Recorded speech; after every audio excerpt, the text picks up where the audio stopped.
ဒီနေ့နေ့လည်စာလေးကတော့ထမင်းစားမိန်အောင်လို့ရာသီစာမြစ်တာလက်ပေါ့လေးကိုမှအသီးပဲစုံလေးနဲ့ချက်ပြီးတော့သူနဲ့အရန်လိုက်ဖက်တဲ့ငပိတောင်ဆက်ဆက်လေးလည်းထောက်မှာပေါ့နော်ပြီးရင်တော့လင်မယားနှစ်ယောက်တူတူထမင်းလက်စုံအားရပါရစားမှာဖြစ်တဲ့အတွက်ဘလော့လေးကိုအဆုံးထိကြည့်ပေးကြပါဦးခင်ဗျာ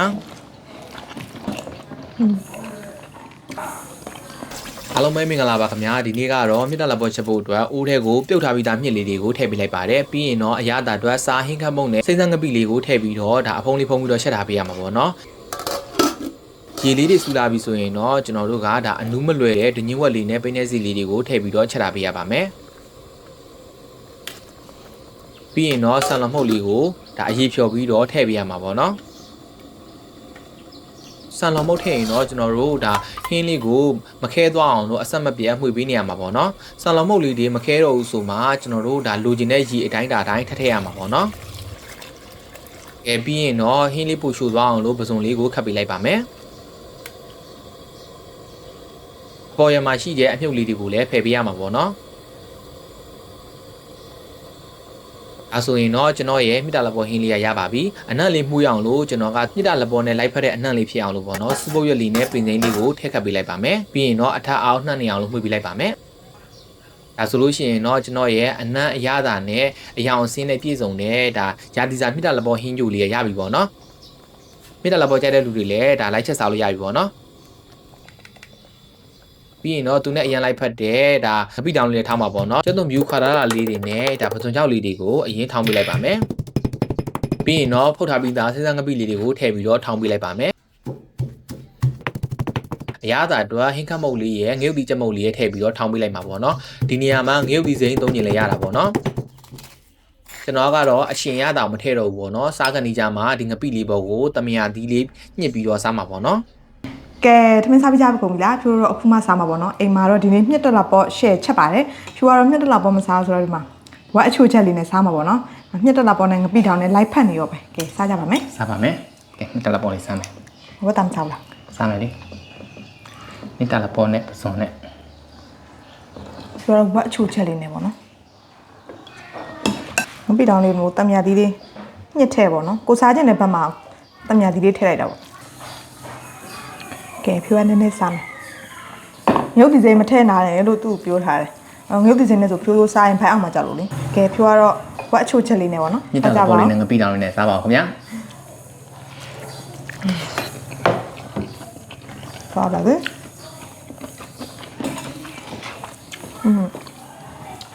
မြစ်တာပေါ်ဖြိုးအရင်ကြိုက်တယ်ဒီနေ့တော့လုံးဝရှောင်လိုက်တယ်ကျေပဲအညွန့်ဝက်တွေမိုက်နေပါ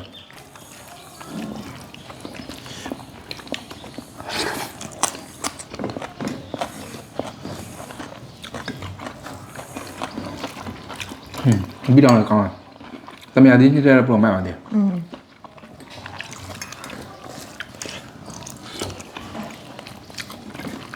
ဘာသာလဲချင်းမိ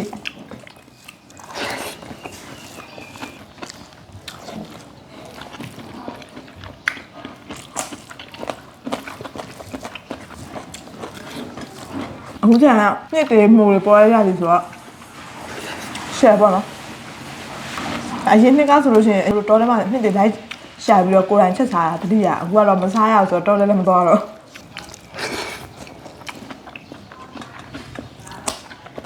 မတော်ဘူးပေါ့ဒီမှာမြစ်တာလက်ပေါ်နဲ့အပြစ်တောင်လေးတွေကိုအဝါရှယ်ဖြစ်နေ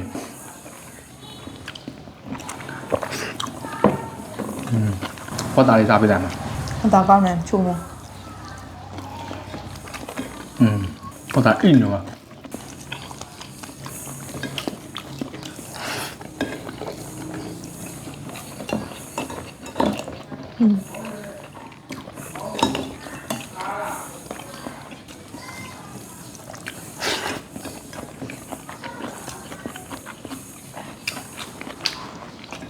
ဒါကတော့ဘယ်လိုကောင်းလဲကိုယ်ကကိုရှယ်ဖြစ်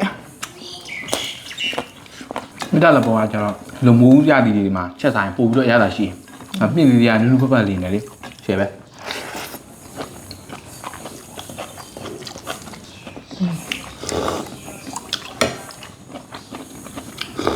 ဒါမြစ်တက်လာပေါ်လို့ဆိုရင်ထမင်းနဲ့မို့ဒီတိုင်းတောက်လေကြိုက်မြစ်တာလက်ပေါ်ချက်ရင်နည်းနည်းလေးချက်လို့မရအောင်အများကြီးချက်တာဆန်လမုံနဲ့ပြည့်နေပါ ငါးရက်နဲ့ချက်လဲကောင်းတယ်ဒီလားဒီဖုန်းကြောင်းလည်းမြစ်တာပေါ်ပဲလား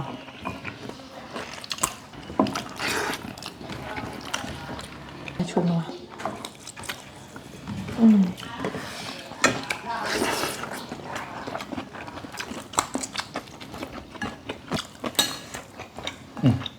တစ်ခွက်ကုန်မယ်တကယ်စားကောင်းတယ် သူတို့ဘက်မှာတော့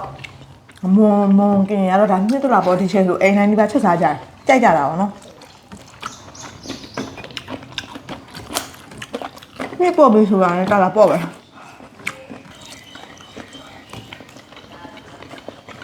ဖြိုးရနေနဲ့လာတော့အခုလိုပဲရာဒီဇာနှစ်တလားပေါ်လေးရဲ့ web အချိုချက်လေးနဲ့စားလို့ကောင်းပါပါတယ်ကဲစားချင်တဲ့ဆိုလို့ရှိရင် live ပဲချက်စားကြည့်ကြပါတော့နော်ကဲခုတော့ဖြိုးရပြတော့ဒီမှာပဲရလိုက်ပါတော့မယ်နောက်တော့ကြာလို့ရှိရင်ပြင်ဆင်ကြမယ်နော် တဒါ